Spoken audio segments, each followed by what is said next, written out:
الله من الشيطان اللعين الرجيم. بسم الله الرحمن الرحيم.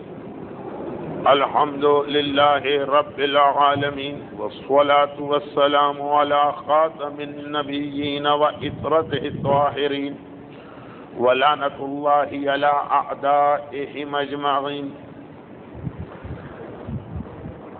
مقدس ترین اور متبرک ترین ذکر کی آج 183 نمبر کی منزل ہے. اگرچہ اس سال ابھی تک ہمیں 6 تقاریر کرنے کا موقع ملا آج کی تقریر شامل کر کے، لیکن جیسا کہ آپ کے سامنے کچھ حالات آ گئے، اس ذکر کی موجودہ سال کی 4تھی تقریر. اور پہلی ہی تقریر میں نے گزارش کی تھی کہ اس سال پوری یہ کوشش کی جائے گی کہ کم از کم واقعات کی حد تک سیرت رسول اپنے اختتام کو پہنچ جائے. 28 صفر سن 11 ہجری کی وہ تاریخ جب پیغمبر ظاہری اعتبار سے اس دنیا سے رخصت ہوئے. اگرچہ اس کے بعد بھی سیرت رسول میں بہت سارے حالات و واقعات جدا عنوانات کے تحت باقی رہیں گے، جس کے لیے 1 سال آپ کو اور زحمت ہوگی. لیکن واقعات تاریخی ترتیب کے اعتبار سے اس سال جو مکمل کرنے کا ارادہ، تو اس میں بار بار یہ یاد دلانا پڑ رہا ہے کہ ایک واقعہ حجۃ الوداع اور غدیر خم وہ خاصا طولانی ہو جائے گا، اور تھوڑا سا بعض مومنین کے لیے اس لیے خشک کہ اس میں حج کے بعض اہم مسائل کا بیان ہوگا. اس سے پہلے یہاں تک بات پہنچ چکی تھی، اور آج کی تقریر کے بعد چونکہ 4 مسلسل منگل ناغا ہونے والے ہیں اور ماہ نومبر کے پہلے منگل سے بات شروع ہوگی، تو اس لیے کوشش یہ ہے کہ آج کی تقریر بھی ایک عنوان تک پہنچ کے رک جائے، جس کے لیے آج ہمیں ذرا جلدی فارغ ہو جانا پڑے گا، اس لیے کہ جو عنوان ذہن میں ہے وہ 40 منٹ میں مکمل ہو جائے گا. نئی بات کو چھیڑا جائے وہ آدھی رہ جائے گی. اور بات یہ ہو رہی تھی کہ سیرت رسول میں واحد موقع جہاں 6 مہینے کا ایسا عرصہ آ گیا کہ مولا کو شہر مدینے سے باہر ایک خاص علاقے کا والی یا حکمران بنا کے بھیجا گیا، اور وہ اس انداز سے کہ پھر مولا آ کے پیغمبر سے حج کے سفر میں ملحق ہوتے ہیں. اور جیسا کہ ہر ایک کو معلوم ہے کہ حج کے بعد پیغمبر صرف 2 مہینے اور اس دنیا میں رہے، اور وہ 2 مہینے کا بھی ایک بڑا حصہ پیغمبر کی بیماری میں گزر گئے. تو یہ حج سے پہلے کے 6 مہینے ایک طرف مولا مدینے سے باہر، دوسری جانب مسلسل پیغمبر اشارے دے رہے ہیں، بلکہ اب تو اشاروں سے زیادہ واضح کر کے بیان کر رہے ہیں کہ میں اس دنیا سے جانے والا ہوں. تو ٹھیک وہ 6 مہینے جو عام دنیاوی سیاست انتہائی اہم تھے کہ مولا کو اس وقت مدینے سے باہر نہیں جانا چاہیے تھا. بہت سی باتیں میں کھل کے نہیں کہہ رہا، لیکن آپ حضرات خود ہی سمجھ رہے ہیں. ایک مسئلہ یہ آتا ہے کہ پیغمبر کے بعد اچانک یہ سب کیا ہو گئے. نہیں، اس میں یہ 6 مہینے لوگ بھول جاتے ہیں کہ جب پیغمبر مدینے میں تھے لیکن میرا مولا نہیں تھا. اور لوگوں کو بہت سارے ایسے اقدامات کرنے کا موقع مل گیا جو عام حالات میں شاید نہ ہو پاتے. یعنی اگر مولا خود مدینے میں رہے، پیغمبر کا میرے مولا کو یمن بھجوانے کا ایک بڑا مقصد یہی تھا کہ یہ واضح کر دیا جائے کہ پیغمبر کے بعد عالم اسلام کے حق میں بہتر کیا ہے. چنانچہ جس انداز سے مولا کو بھجوایا گیا، جس انداز سے پیغمبر نے مسلسل یمن سے رابطہ رکھا اور جس انداز سے یمن میں پیش آنے والے واقعات کو پیغمبر اسلام نے عام مسلمانوں کے سامنے بطور حجت پیش کیا، وہ سب ہمیں بتا رہا ہے کہ اس سفر یمن کی ایک خاص مصلحت تھی۔ چلیں اس تمہید کے بعد گفتگو کے سلسلے کو وہاں سے ایک مرتبہ پھر جوڑا جائے کہ یمن جزیرہ نما عرب کا ایک انتہائی اہم حصہ، آدھی دنیا سے عربوں کو ملانے والی بندرگاہ کا نام ہے یمن، اور یمن کے لوگ عام عربوں کے مقابلے میں خاصے پڑھے لکھے اور ایک بڑی تہذیب رکھنے والے ہیں، کلچرڈ ہیں، سویلائزڈ ہیں۔ اگرچہ اس کا نقصان یہ ہے کہ ان کا دماغ تھوڑا سا خراب تھا اس وقت، لیکن بہرحال عقل کی اور منطق کی بات آسانی سے قبول کر لیتے تھے۔ یہ سارا علاقہ شروع اسلام سے لے کے 22 سال ہو گئے، پیغمبر کے اعلان رسالت کو 22 سال ہو رہے ہیں، ایک طرح سے مسلمانوں کے لیے ایک ممنوعہ علاقہ بنا رہا۔ اس کی وجوہات کئی بار آ چکی ہیں، نجران کے واقعے کے بعد اور کچھ اور چھوٹے چھوٹے واقعات کے بعد یہ راستہ کھل گیا، اور مولا کو اس علاقے میں 2 مقاصد کے لیے بھجوایا گیا، یعنی 2 مرتبہ بھجوایا گیا۔ پہلے یمن کے علاقے کا سب سے بڑا پہلوان مہدی کرب اسلام لایا، اور وہ اسلام اس انداز سے لایا کہ خود قیامت تک کے لیے اس میں بھی ہمارے لیے ہدایت کا پیغام پوشیدہ ہو گئے۔ پیغمبر نے اسلام پھیلایا، افراد کے ذہنوں اور مزاج کو دیکھ کر ہم سے بھی کہا کلم الناس علی قدر عقولہم، لوگوں کی عقلوں کو دیکھ کے اس کے اعتبار سے بات کرنا ہوتی۔ چنانچہ یمن کے اس بڑے پہلوان کو عقیدہ آخرت کے حوالے سے سمجھایا گیا، لیکن اس کے بعد وہی جو ایک انسان کے اندر ایگو پرابلم ہوتا، انا میں کچھ ہوں، مرتد ہوا، اس کے ارتداد کا خاتمہ کرنے کے لیے مولا کو بھجوایا گیا، لیکن ساتھ میں یہ نصیحت کر کے کہ اگر یہ ہدایت پہ آ گیا تو زیادہ بہتر۔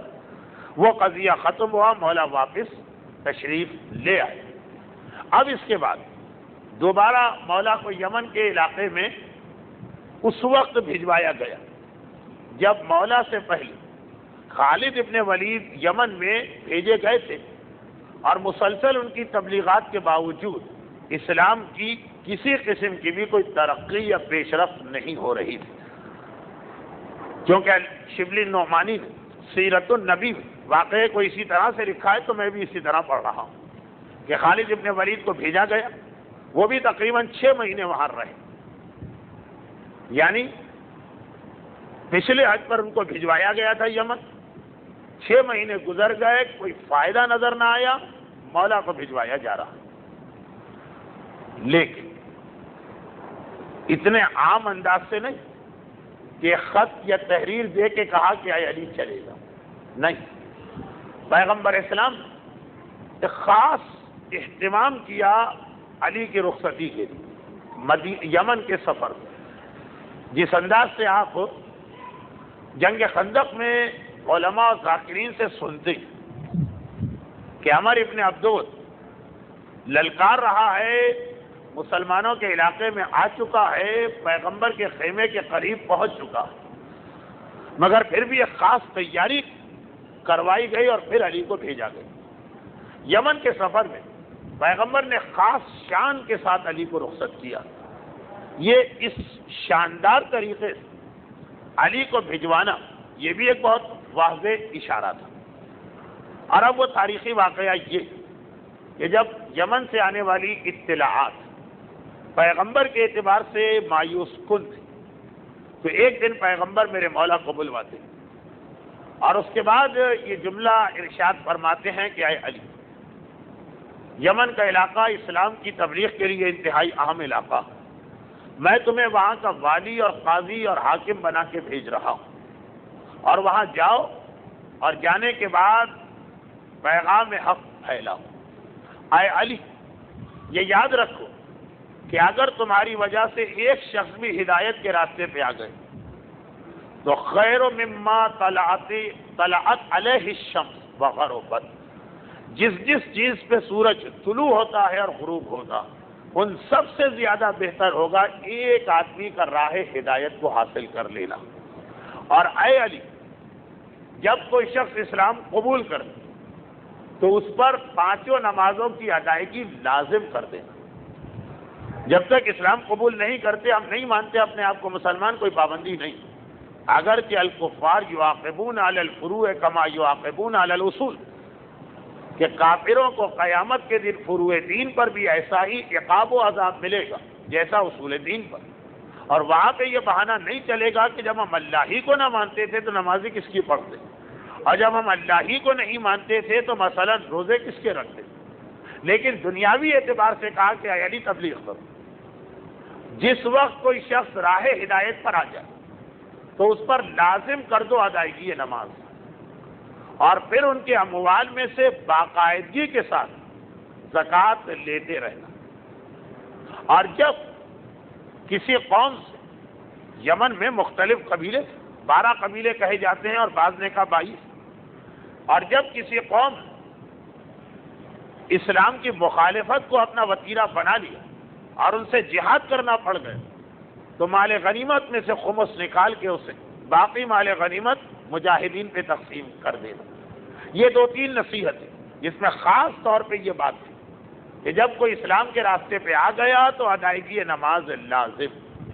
سال گزشتہ طائف والوں کے ایک واقعے کے حوالے سے یہ بات آئی کہ جب طائف کے لوگ اسلام قبول کرنے پہ تیار ہوئے مگر ایک شرط لگا کر، تو پیغمبر نے نماز کے بارے میں ان کی کوئی شرط نہیں مانی تھی، اگرچہ روزے کے بارے میں اور حج کے بارے میں کچھ شرطیں مان لی تھی، لیکن نماز کے بارے میں کہا تھا کہ اس پہ کوئی کمپرومائز نہیں ہو سکتا۔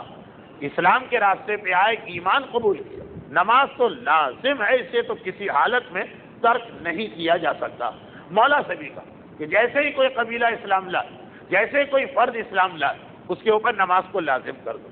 اس وقت پیغمبر کی ساری گفتگو ختم، اس وقت میرے مولا نے ایک جملہ ارشاد فرمایا جو کہ تمام تواریخ میں لکھا ہے، اگرچہ یہ بات اپنی جگہ واضح ہے کہ عقیدے اور فقہ کے اندر روایتیں جس معیار کی لی جاتی، تاریخ کی روایتوں کا وہ معیار تو نہیں ہوتا، لیکن جیسے باقی سارے واقعات جس انداز سے اسی انداز کی روایت۔ مولا نے کہا کہ اے اللہ کے رسول، آپ مجھے ایک اتنے بڑے مشن پہ بھیج رہے ہیں، یعنی یہ لفظ تو میرا ہے، آپ مجھے ایک اتنے بڑے کام کے لیے بھیج رہے ہیں جبکہ اس وقت میری عمر بہت کم اور مجھ سے بہت ہی زیادہ سینئر لوگ، معمر لوگ یہاں پہ موجود، اور یمن کے لوگ بھی شاید میری کم عمری کو دیکھ کے کسی قسم کا اعتراض کر۔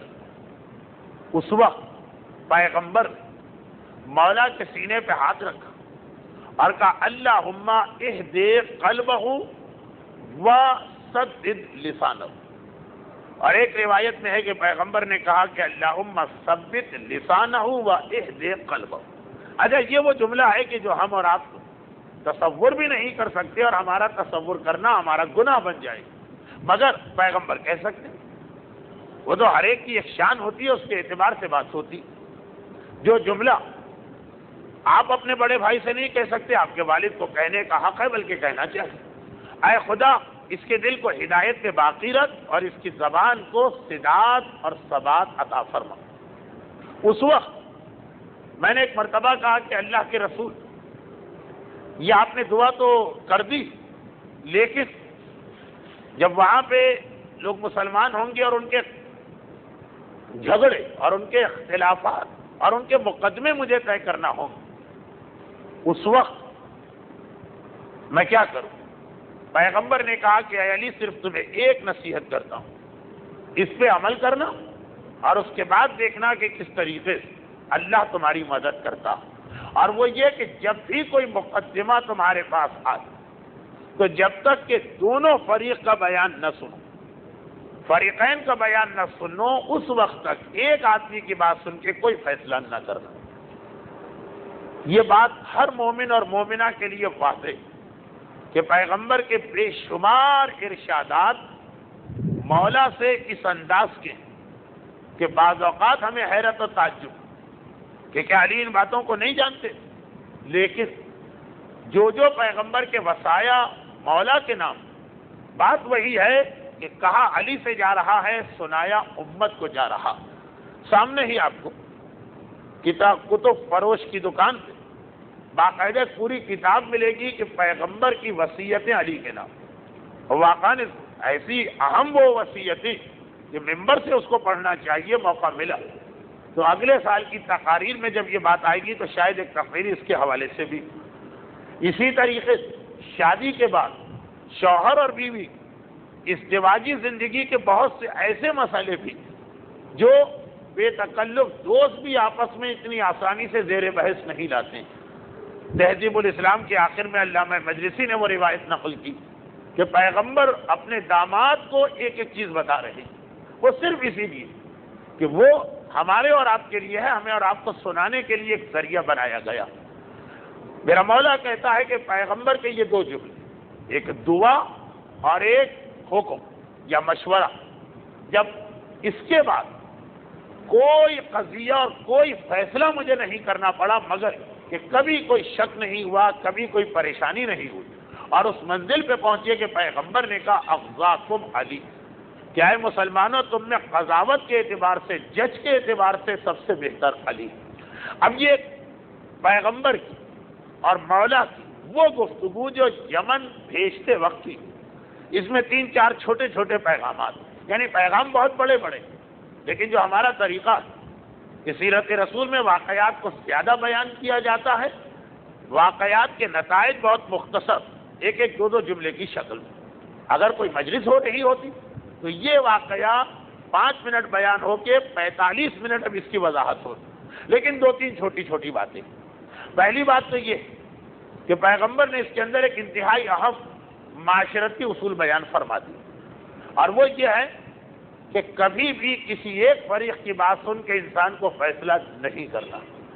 یہ ہمارے ایک بہت بڑی خرابی ہے، جس کے نتیجے میں بہت زیادہ نقصانات بھی ہوتے ہیں، اور جو اصطلاح علماء استعمال کرتے ہیں کہ کبھی تحریم حلال اور تحلیل حرام ہو جاتا، جو یعنی شریعت کا سب سے بڑا گناہ، ایک حلال چیز کبھی حرام ہو جاتی ہے، حرام چیز کبھی حلال ہو جاتی ہے یک طرفہ بیان سننے کے بعد۔ خیر، قاضی کی ذمہ داری بیان ہو رہی ہے، ہمارا آپ قاضی تو نہیں، لیکن ہمارے اور آپ کے لیے بھی عام زندگی کا مسئلہ، یہ تحریم حلال اور تحلیل حرام زیادہ تر ہوتا ہے شوہر اور بیوی کے جھگڑوں میں، کہ جس کے نتیجے میں بعض اوقات بیوی کسی کی ہے کسی اور کے نکاح میں بندھ جاتی، یا شوہر سے الگ ہو جانا چاہیے اور اسی کے ساتھ زندگی گزارتی۔ دیکھیے کتنی تفصیل طلب بات ہے جو میری زبان پہ آ گئی۔ اس کے علاوہ عام زندگی میں بھی آپ کثرت کے ساتھ یہ غلطی کرتے لوگوں کو دیکھیں۔ جیسا میں نے کہا یہ اہم نقطہ ہے، لیکن وقت نہیں ہے، آج یہ واقعہ مجھے مکمل کر دینا۔ ایک اور خاص بات اس کے اندر یہ ہے، جو دعا کے حوالے سے آپ سنتے رہتے ہیں، اس لیے میں وضاحت نہیں کر رہا۔ پیغمبر نے دعا الگ فرمائی، ساتھ میں طریقہ الگ بتا دیا کہ ہر دعا اپنے ساتھ عمل بھی چاہتی ہے۔ اللہم اہد قلبہ وسدد لسانہ، یا اللہم ثبت لسانہ واہد قلبہ۔ لیکن اس کے بعد کہا علی وہ دعا اپنی جگہ، ساتھ میں یہ ایک مشورہ، یہ ایک حکم، یہ ایک ہدایت، پیغمبر کی دعا ہے، لیکن تمہیں اس اصول پر عمل کرنا ہوگا تب وہ دعا فائدہ پہنچائے گی۔ یہ علی کے لیے نہیں، ہمارے اور آپ کے لیے، کہ دعا چاہے زبان رسالت ہی سے کیوں نہ ادا ہوئی، اس کے ساتھ جو ہماری کوشش ہے وہ ہونی چاہیے۔ جو چیز آدمی رزق کے حوالے سے جانتا، وہ چیز ہر دعا کے حوالے سے، کہ گھر میں بیٹھ کے دعا مانگنے سے کبھی روٹی نہیں ملا کرتی۔ دعا اپنی جگہ ہے، جد و جہد اپنی جگہ۔ یہ تربیت اولاد کے حوالے سے بھی جاننے کا نقطہ، کہ خالی اگر یہ دعا کرے کہ اللہ ہمارے بچے کو نیک توفیق دے یا ہدایت کا راستہ دے گا، اور کام وام کچھ نہ کرے، تو پیغمبر بھی ایک اشارہ دے گا کہ دعا مانگنے کے باوجود اور علی کے سینے پہ ہاتھ رکھ کے دعا مانگی۔ جملہ جب کہا اہد قلبہ تو علی کے سینے پہ پیغمبر کا ہاتھ تھا۔ وہ دعا نہ علی کے لیے تھی، نہ وہ مشورہ علی کے لیے تھا، وہ تو ذریعہ بنایا گیا تھا ہمارے اور آپ کے لیے۔ یہ بھی ایک پورا موضوع جو سب سے بڑی غلطی ہمارے ہاں یہی ہوتی. تیسری چیز جو اس کے اندر ایک بہت اہم نقطہ آ رہا وہ یہ کہ وہ بات اپنی جگہ بالکل برحق کہ بزرگی کا اور علم کا تعلق عمر سے نہیں ہوتا، بلکہ یہ انسان کی فطری اور ذاتی صلاحیت. ایک آدمی 60 سال کا ہو گیا وہ کچھ نہ حاصل کر سکا، کسی نے 15 سال میں اتنا علم حاصل کر لیا. لیکن خود میرے مولا کا گریز کرنا، اور کیا کہہ کے گریز کرنا یعنی پیچھے ہٹنا کہ اے اللہ کے رسول آپ اتنا بڑا عہدہ دے رہے ہیں اور عمر میری ایسی ہے کہ اس پہ لوگوں کو اعتراض ہو سکتا. اس وقت پیغمبر کی عمر کیا تھی، علی کی عمر کیا تھی یہ بھی بتا دیجیے. یہ اس وقت کا واقعہ ہے کہ جب میرے مولا کی عمر تقریباً 32-33 سال کی، مگر جو عہدہ دیا جا رہا ہے اس کے اعتبار سے ایک بات سامنے آ رہی ہے. یہ اسلام وہ اصول بنا لیا جائے کہ ہر جگہ پر سینئرٹی دیکھی جائے گی اور عمر دیکھی جائے گی، وہ بھی غلط ہے، چاہے آدمی اس کا اہل ہو چاہے نہ ہو. اور اس کی وجہ سے یہ کہنا شروع کر دیا جائے کہ بس اب ہر بچے کچے کو اختیار ہے ہر مسئلے میں بولنے کا، کیونکہ اسلام میں عمر نہیں دیکھی جاتی ہے. یہ بھی غلط ہے، عمر نہیں دیکھی جاتی ہے، لیکن جو چیز دیکھی جاتی ہے وہ صلاحیت تو ہونی چاہیے. مولا کا گریز اور عمر کے حوالے سے اور پیغمبر کا یہ نہ فرمانا یا علی تم نے کیا بات چھیڑ دی، اسلام میں عمر کی کوئی اہمیت نہیں. پیغمبر کا یہ نہ فرمانا بلکہ باقاعدہ سینے پہ ہاتھ رکھ کے دعا کرنا یہ بتا رہا کہ دونوں طرف کی انتہا یہ ایکسٹریم غلط ہے. کسی آدمی کا یہ کہنا کہ نہ میرے پاس تقویٰ ہے، نہ میرے پاس عقل ہے، نہ میرے پاس علم ہے، بس کیونکہ میں بہت ضعیف ہوں اس لیے مجھے یہ عہدہ دیا جائے دین، یہ بھی غلط ہے. اور کسی کا یہ کہنا کہ چوں دین کے اندر عمر کا دار و مدار نہیں اس لیے میں ابھی بالکل بچہ ہوں لیکن مجھے یہ عہدہ مل جانا چاہیے، وہ بھی غلط ہے. یہی وجہ کہ دونوں چیز کو اسلام نے بیچ میں رکھا. بہت ساری چیزیں ایسی جہاں اسلام نے کہہ دیا کہ چاہے کتنی ہی صلاحیت اور اہلیت کیوں نہ ہو، اگر نابالغ ہے تو اس کو یہ منصب نہیں دیا جائے گا. اور نام لے کے لکھ دیا کہ علامہ ہلی کے بیٹے 9 سال اتنے فاضل ہو چکے تھے کہ در سے خارج دیا کرتے تھے، مگر نہ نماز پڑھا سکتے تھے نہ فتویٰ دے سکتے تھے. اور دوسری جانب باب تضاہم میں ایک مسئلہ تھا کہ اگر کسی جگہ دو تقریباً برابر کی صلاحیت رکھنے والے پیش نماز جمع ہو جائے اور یہ مسئلہ ہو کہ کس کے پیچھے نماز پڑھی جائے، اگر صلاحیتوں میں برابر ہیں تو وہاں یہ جملہ ہے کہ عمر والے کو ترجیح دی جائے گی. ہمارے یہاں کیونکہ ہم لوگوں کو بڑا بیڈ ایکسپیرینس ہوا اس جملے سے کہ جی زیادہ عمر والے کو ہم سب کچھ دے دیں گے چاہے اس کے لیے دوسرے کا حق بھی غصب کرنا پڑے. ہمیں اپنی تاریخ کے شروع میں ہی بڑا بیڈ ایکسپیرینس ہوا تو ہمارے یہاں بطور محاورہ یہ آ گیا کہ جو عمر اور تجربہ کیا وہ تو شیطان کا بھی بہت زیادہ. مگر اس کا اگر یہ مطلب نکالا جائے جو آج کل کھارادر میں نکل رہا، جو آج کل سولجر بازار میں نکل رہا کہ 15 15 14 14 13 13 16 16 سال کی بچیاں، اور وہ ایک مرتبہ وہ دعویٰ کرتی ہیں جو مرجے بھی کرنے دعویٰ کرتے ہوئے گھبراتے ہیں کہ جی ہم مسائل فقہ میں اتنے ماہر ہیں کہ جو مسئلہ چاہے ہم سے پوچھیے. یہ آپ کے معاشرے کا ایک فتنہ اس وقت، اور جس انداز سے بھی آپ اس کی کمک کریں خالی گناہ گار ہی مجرم نہیں ہوتا ہے، اس کے مددگار بھی مجرم ہوتے ہیں. اور اس میں خاص طور پہ ہماری خواتین بڑی سیدھی سادی ہوتی، بڑی عقیدت مند، بہت ہی معصوم، جو چاہے ان کو گمراہ کر کے اپنی طرف لے جا سکتا. ایک چیز ہے اسلام کے اندر نہ وہ نہ یہ بیچ کا راستہ، اور اس راستے کے اندر کبھی اس چیز کا دخل ضرور ہوتا ہے جو میرے مولا نے گریز کیا. دیکھیں موضوع ایسا ہے کہ میں باہر جا رہا ہوں اور جیسا کہ میں نے عرض کیا چونکہ موجودہ زمانے کا ایک ایشو بن گیا، بعض لوگوں نے ایک فتنہ ہماری قوم کے لیے کھڑا کر دیا اس قسم کے نوجوان بچوں اور بچیوں کو سامنے لا کر. واقعاً ایک خرابی، اپنے پاؤں پہ کھلاڑی ماری جا رہی چاہے ابھی اندازہ نہ ہو رہا، لیکن سب سے زیادہ اس میں تعجب کہ اس گناہ میں نیچے سے اوپر تک جتنے ملوث وہ سب مطمئن ہیں کہ ہم نیکی کر رہے ہیں. وہ گناہ پھر بھی قابل اصلاح ہے کہ جہاں ذرا سی ضمیر میں چبھن اور جہاں ہر آدمی یہ سمجھ رہا ہو کہ میں نیکی کر رہا ہوں اور میں ثواب لوٹ رہا ہوں، بلکہ اتنا ثواب مجھے مل رہا ہے تبلیغ کا کہ جتنا ثواب کسی کو نہ مل رہا ہوگا، وہاں پہ مسئلہ اور مشکل ہے. اسی لیے کہا گیا کہ اپنے گناہوں کا ہی نہیں، ہر رات کو بستر پہ سوتے وقت اپنی نیکیوں کا بھی جائزہ لیا کرو کہ جو نیکی ہم نیکی سمجھ کے کر رہے ہیں یہ واقعاً ہے بھی نیکی یا نہیں. خیر آمدم برسر مطلب ایک آخری جملہ، شہید دستغیب شیرازی، استعاذہ یعنی شیطان سے بچنے کی تراکیب، شیطان سے بچنے کی ترکیب، یہ کتاب کا نام۔ اس کے اندر بھی وہ روایت لکھی ہے جو ایک زمانے میں بہت پڑھتا تھا، اور وہ یہ کہ جب شیطان یہ دیکھتا ہے کہ کسی معاشرے کو کسی طرح بھی میں گمراہ نہیں کر سکتا ہوں، تو اسے گمراہ کرنے کے لیے آخری طریقہ یہ ہے کہ عابد، زاہد، متقی، پرہیزگار، عابد اور عالم بن کے ان کے درمیان آ جاتا۔ خیر میرے مولا فوراً ہچکچاہٹ کا اظہار کیا کہ اے اللہ کے رسول، عمر کے اعتبار سے میں اتنے بڑے منصب کو قبول کرتے ہوئے گھبرا رہا ہوں۔ پیغمبر نے سینے پہ ہاتھ رکھ کے دعا بھی دی، اس کے بعد ایک اصول بھی بتایا کہ اس اصول پہ تمہیں چلنا، اور کہا اے علی اب تم جاؤ، اور خاص ایک بات کا خیال رکھنا۔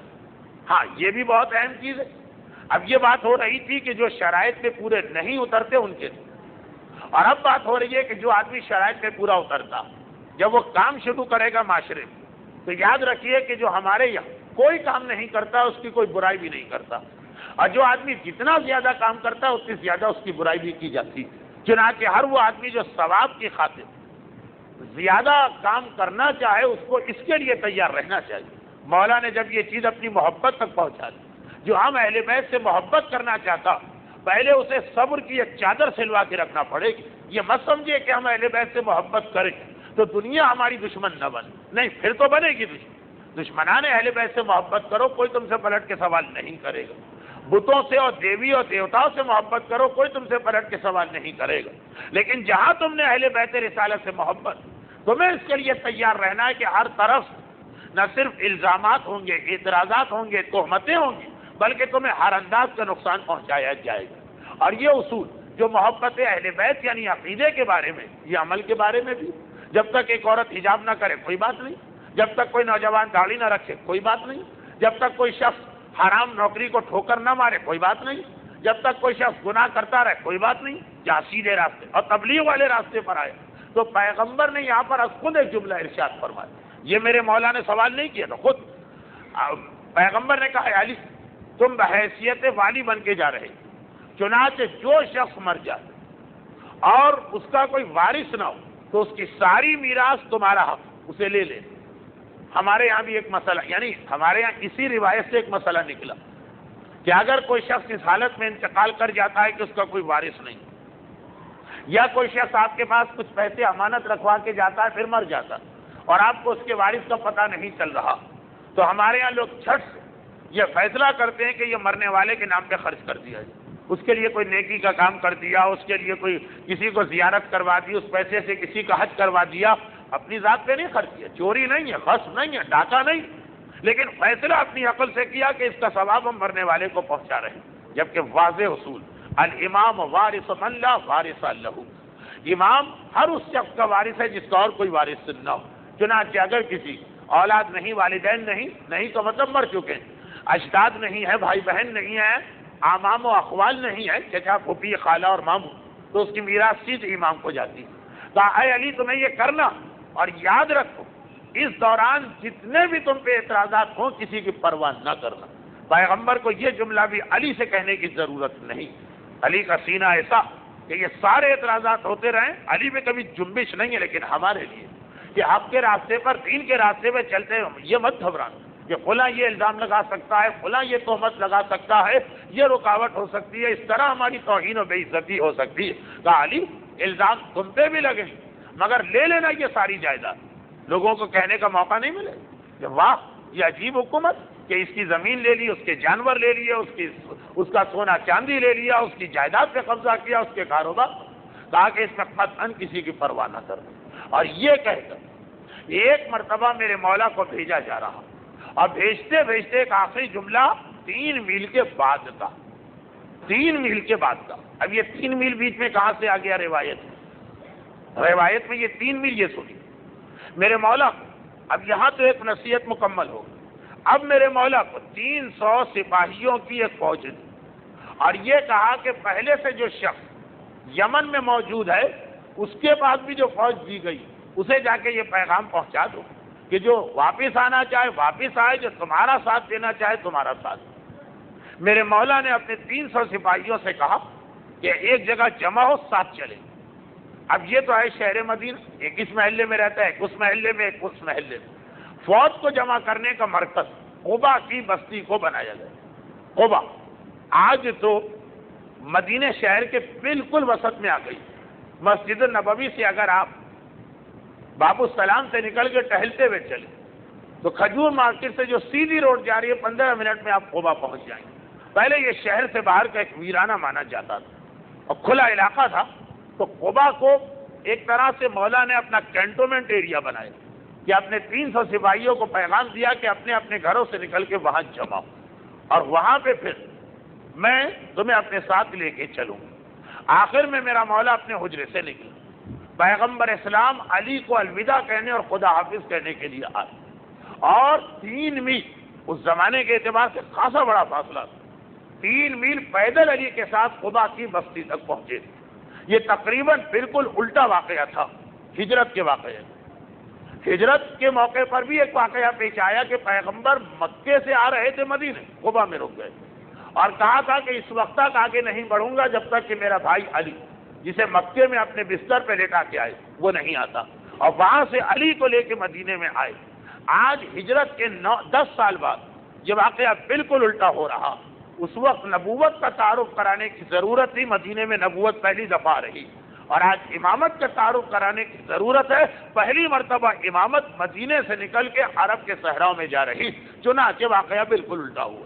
علی جا رہے ہیں، پیغمبر پیدل چلتے چلتے چلتے قبا تک پہنچے. پوری تاریخ اسلام نہ اس سے پہلے کوئی واقعہ ملا نہ اس کے بعد کہ کسی شخص کو بھی پیغمبر اہم ترین کام پہ بھی بھیجا ہو تو اس کو خدا حافظ کہنے قبا تک گئے.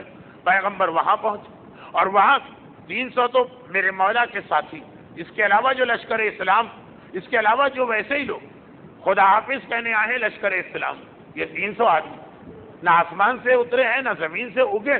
یہ مدینے کے رہنے والے تو ہر ایک کے گھر والے خدا حافظ کہنے آئے ہیں کہ جہاں سے ان کو جانا. اچھا خاصا مجمع ہو گیا. اس وقت پیغمبر ایک مرتبہ پھر جنگ خندق کے حوالے سے میں نے کہا اپنے سر سے امامہ اتار کے اپنا امامہ علی کو پہنائے، اور اس کے بعد اس امامے کا تحت الحنک نکالا جو اب قیامت تک کے لیے مستحب بن گیا. اور میرے مولا کو اس وقت رخصت کرتے ہوئے جملہ کا کہ اے علی جب یمن کے علاقے میں پہنچنا تو جو پہلی بڑی بستی آئے تو وہاں کے قلعے پہ جانا اور جتنی چیزیں وہاں موجود ہوں انہیں میرا سلام پہنچانا. یہ پیغمبر اسلام کا خصوصی حکم تھا علی کے نام یمن کے حوالے سے. اس کی کیا مصلحت ہے، کیا اس کی تفصیلات ہیں، وہ سب نہ علماء نے لکھی ہیں نہ تاریخ میں آئی ہیں، صرف واقعہ میں پڑھ رہا ہوں. اور پھر قبا کی بستی سے یہ شاندار لشکر چل رہا جو جنگ کے ذریعے سے نہیں تبلیغ کے ذریعے سے دلوں کو فتح کرنے کے لیے یمن کی جانب جا رہا. میرا مولا فاصلہ طے کرتے کرتے یمن کے علاقے میں داخل ہوا. اور عموماً دنیا کی ہر قوم کا یہ دستور کہ سرحدی علاقوں میں سخت ترین اور خطرناک ترین قوموں کو رکھا جاتا ہے. ہر ملک والے اپنی سرحدوں کو ایسے قبیلوں کو رکھتے ہیں اور ایسے لوگوں کو رکھتے ہیں جو جنگجو ہوتے ہیں، جو بڑے سخت ہوتے ہیں، جن سے پہلا ٹکراؤ ہی ہر آنے والے کو واپس بھاگنے پہ مجبور کر دے. چنانچہ یمن کی سرحد پر بھی وہی لوگ تھے، اور جیسے انہوں نے دیکھا کہ 300 کا ایک لشکر آ رہا تو ایک مرتبہ وہ اپنے نیزے اور برچیاں اور تیر اور تلواریں اسلحے کی نمائش کرتے ہوئے آئے. میرے مولا کے ساتھ جو لشکر ایک مرتبہ گھبرائے.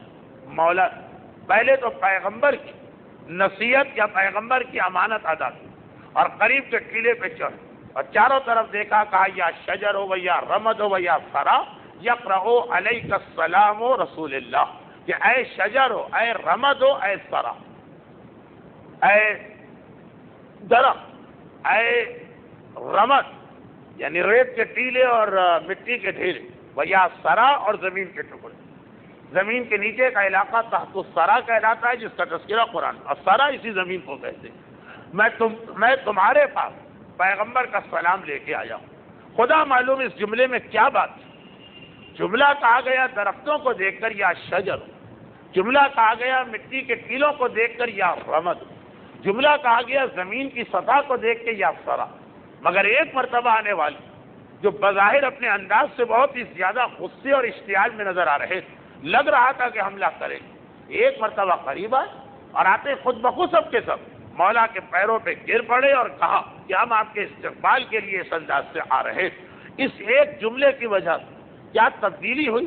اس کو اسی لیے علماء کرام واقعات کے چیپٹر میں نہیں لکھا، معجزات کے چیپٹر میں لکھا، کتاب بصائر الدرجات اور آغا صفت الدین کی مشہور و معروف کتاب الکنوز والخرائط، دونوں میں یہ روایت معجزات کے چیپٹر میں آئی۔ خیر، اب میرے مولا کے یمن کے قیام کا عرصہ شروع ہو گیا اور یہاں سے لے کے 6 مہینے تک یہاں پہ قیام کیا۔ اس دوران مختلف انداز کے کئی واقعات پیش آئے اور خصوصیت کے ساتھ میرے مولا نے اس موقع پر بعض ایسے تاریخی فیصلے کیے جو پھر قیامت تک شریعت اسلامیہ کے احکامات بنے۔ چنانچہ ہم بات شروع کرتے ہیں پہلے 3 ان واقعات پر کہ جن کا تعلق قصاص و ضمان و دیات کے چیپٹر سے۔ یہاں سے کیوں بات شروع کرتے؟ اس لیے کہ یہ وہ باب ہے جو ہمارے یہاں سب سے مظلوم حصہ ہے شریعت کا۔ نماز کے مسائل، وضو کے مسائل، طہارت کے مسائل، غسل کے مسائل، روزے کے مسائل، حج کے مسائل، پھر بھی کچھ انسان جانتا۔ ہماری شریعت کا ایک اہم حصہ وہ ہے کہ جسے کوئی چھونے کی کوشش بھی نہیں کرتا، جس طرح بند ہے اسی طرح بند رہتی۔ ان لوگوں کی بات نہیں کر رہے ہیں کہ جن کی سمجھ میں آتا ہی نہیں ہے کہ مسئلے مسائل کیا، ان کی سمجھ میں، ان کے بارے میں بات ہو رہی، جن کو پتا ہے کہ اس کا ثواب کتنا، اس کی فضیلت کتنی۔ 1 گھنٹے مسائل علمی پہ بحث کرنا 70 سال کی سنت عبادت سے زیادہ بہتر، میدان قیامت میں سب سے بڑا درجہ عالم کا یا عالم سے مسئلہ پوچھنے والے کا، مداد العلماء افضل من دماء الشہداء، عالم کے قلم کی سیاہی جس سے اسلام پھیلتا ہے شہید کے خون سے افضل۔ یہ ساری چیزیں پڑھ کر باقاعدہ دلچسپی کے ساتھ حلال و حرام کے مسئلے جاننے والے، وہ بھی جن ابواب کو ہاتھ نہیں لگاتے، وہ مظلوم ابواب فقہ، آج کے معاشرے میں جنہیں یتیم و یسیر بنا کے رکھ دیا گیا، جن کے بارے میں پیغمبر کی ایک حدیث کہ جب کتاب حدود میں یہ حدیث لکھی جاتی، کوئی حد اسلامی جاری ہوتی، کسی کا ہاتھ کٹا، کسی کے کوڑے پڑے، کسی کو سنسار کیا گیا، کسی کو پہاڑ کی چوٹی سے گرا کے ہلاک کیا گیا، ایک گناہ کی یہ بھی سزا ہے اسلام، اور کسی کے ایک ہاتھ اور ایک پاؤں کو کاٹ کے اسے جلا وطن کیا گیا، تو اتنی رحمت و برکت خدا کی نازل ہوتی ہے کہ 40 دن کی بارش میں بھی اتنی رحمت و برکت نہیں۔ یہاں ہمیں یہی پتہ نہیں کہ بارش میں کیا رحمت، تو اس سے ہم کیا سمجھیں گے کہ یہ تو 40 دن کی بارش سے بھی زیادہ اہم۔ لیکن قضایا امیر المومنین میں یمن کا حصہ۔ اب سب سے پہلے وہ روایت جس کی شکایت مدینے تک پہنچائی گئی، یہ ایک ایسا معاملہ تھا بالکل شروع میں پیش آیا کہ لوگ شکایت لے کے مدینے تک گئے، اور وہ یہ ہوا کہ میرا مولا ابھی یمن میں آ کے قیام کیا ہے اور دونوں انداز سے اسلام کو پھیلایا جا رہا۔ ایک طرف زبانی تبلیغ، جس کے نتیجے میں سب سے پہلی کامیابی یہ ہوئی کہ حارث حمدانی کا قبیلہ بنو حمدان مسلمان ہو گیا، جو گزشتہ تقریر کا آخری واقعہ، اس لیے میں نے اس کو بیان ہی نہیں کی، بلکہ اس کی جانب کوئی اب تک اشارہ بھی نہیں کیا، صرف یہ بتانا تھا کہ ایک وہ انداز۔ دوسری جانب جہاں جہاں پہ کوئی مفسد، شریر، باغی، اسلام کو نقصان پہنچانے والے، ان کا بھی مقابلہ جہاد کے ذریعے ہو رہا تھا، تلوار والا جہاد، دونوں چیزیں اسلام کا جز، وہ افضل ہے، لیکن افضل کا مطلب ہی یہ ہے کہ اس میں بھی فضیلت، اس میں زیادہ فضیلت، وہ ہے مداد العلماء، علم کے ذریعے سے پھیلانا، یہ ہے دماء الشہداء، شہید کے خون کے ذریعے سے اسلام بچانا، دونوں کا سلسلہ جاری۔ اور آج کی تقریر کا وقت بڑی تیزی سے ختم ہو رہا، تو بطور نمونہ دونوں کا ایک ایک واقعہ، اس کے بعد دیکھیں گے کہ مزید کتنے واقعات بیان کرنے کا وقت۔ پہلا ہی مسئلہ جو پیش آیا وہ دیات کا مسئلہ تھا ضمان کے حوالے سے، اور وہ یہ ہے کہ جیسے پہلے زمانے میں ہر ایک کے پاس سواری کا جانور ہوتا تھا، سواری کی چیز تو نہیں ہوتی تھی جیسے آج کل ہے گاڑی وغیرہ۔ ایک شخص کا گھوڑا کھل گیا، بھاگا، اور اس نے اپنی لاتوں سے دوسرے قبیلے کے ایک آدمی کو کچل کے ہلاک کر دیا۔ اب آپ کو معلوم ہے کہ ہماری شریعت انتہائی حساس ہے ان مسائل۔ اگر کسی کے مال سے ایک دانہ گندم میں تم اٹھا لو، دانہ گندم جس کی کوئی قیمت نہیں ہے معاشرے، مگر مال تو ہے، اس کی حق تلفی کی ہے، اس سے اس کا حساب کرنا، جسے رد مظالم کہتے ہیں۔ رد مظالم کسی کو مالی نقصان پہنچایا تو اس مالی نقصان کا جبران، اس کا ازالہ۔ اور اسی طریقے سے اگر کسی کو جسمانی نقصان پہنچائے تو اس کا نام ہے دیات۔ جسمانی نقصان کا مقصد یہ تمام مراجع کی توضیح میں لکھا ہے کہ اتنے زور سے بھی کسی کو مار دیا کہ اس کی کھال کا رنگ سرخ ہو گیا، مارنے والے پر دیت آ گئی، اور نیل پڑ گیا اور سیاہ ہو گیا اور کھال کٹ گئی اور گوشت کٹ گیا اور خون نکل آیا اور ہڈی تک بات پہنچی اور ہڈی ٹوٹ گئی۔ اس کے 10 مرحلے، یہ 10 زخم، جن میں سے ہر ایک کی سزا الگ ہے، مالی جرمانہ الگ، ہر ایک کا ایک مالی جرمانہ ہے جس کا نام ہوتا ہے دیا۔ اور جب بھی کسی آدمی کا انتقال ہوتا تو اس کے مرنے کے بعد اس کے کسی وارث کا کوئی حق نہیں، نہ بیٹا کہہ سکتے ہیں ہمارا باپ کروڑ پتی تھا، اتنا چھوڑ کے گیا، ہمیں کچھ دلواؤ، نہ بیٹی کہہ سکتی ہے، نہ والدین کہہ سکتے ہیں، نہ بیوی کہہ سکتی، جب تک کہ پہلے اس کے مال میں سے رد مظالم بھی نہ دیے جائیں اور دیات بھی نہ دی جائیں۔ رد مظالم، اس نے ساری زندگی جس کو نقصان، مالی نقصان پہنچایا، یہ پھر بھی ہمارے معاشرے میں کچھ جانا ہوا مسئلہ، خالی یہ نہیں، اگر کبھی کسی کو مذاق میں بھی ایسا مارا کہ اس کے چہرے کی کھال کا رنگ بدل گیا، سرخ ہو گیا خالی، اس کے لیے بھی رقم ہے، بہت بڑی رقم۔ وہ ساری تفصیلات تو آج نہیں بتانا، لیکن چوں 2 سال سے لوگوں کو شکایت تھی کہ اس درس میں مسائل ختم ہو گئے، آج اتفاق سے ایسا موضوع بن گیا، یہ دینا۔ اچھا عجیب بات دیکھی، جو ہمارے ایک بڑا عجیب تماشا ہوتا، لوگ آتے ہیں اور مرنے والے کے مال میں وہ خرچہ کرنا چاہتے ہیں جو ان پر واجب نہیں، جو ضروری نہیں، بلکہ اگر سارے وارث راضی نہیں ہیں تو جائز بھی نہیں، اس کے لیے تو بے چین کہ یہ ہم مرنے والے کے مال کو خرچ کرنا چاہتے ہیں ایسی جگہ پر جو واجب بھی نہیں ہے، اور اگر ایک وارث بھی منع کر دے تو جائز بھی نہیں ہے، حلال بھی نہیں، اور جو واجب ہے جہاں دینا ضروری ہے، جس میں نہ وارثوں سے پوچھ رہا ہے، نہ جائز و ناجائز دیکھنا، وہاں کے بارے میں کوئی نہیں پوچھتا۔ تماشا ہمارے ہاں کبھی یہی ہوتا، جیسے میں نے حج کے حوالے سے مثال دی کہ حج پر اگر آپ کسی کو حج بدل پہ بھیجیں تو اس کی نماز کی قرت چیک کرنا واجب ہے، وہ کوئی نہیں کرتا۔ لوگ گھبراتے اس بات سے کہ کیا عورت مرد کی طرف سے حج کر سکتی ہے کہ نہیں کر سکتی، غلط مسئلہ بتا دو کہ نہیں کر سکتی ہے تو وہ نہیں جائیں گے، صحیح مسئلہ بتا دو، قرت چیک کر کے بھیجو، کوئی نہیں بھیجتا، کہتے اچھا جا تو سکتی ہیں، بھجوا رہے۔ یعنی غلط مسئلے سے پھر بھی لوگوں کو روکا جا سکتا ہے، صحیح مسئلے سے، وہ بھی یہاں پر۔ وہ کیسے؟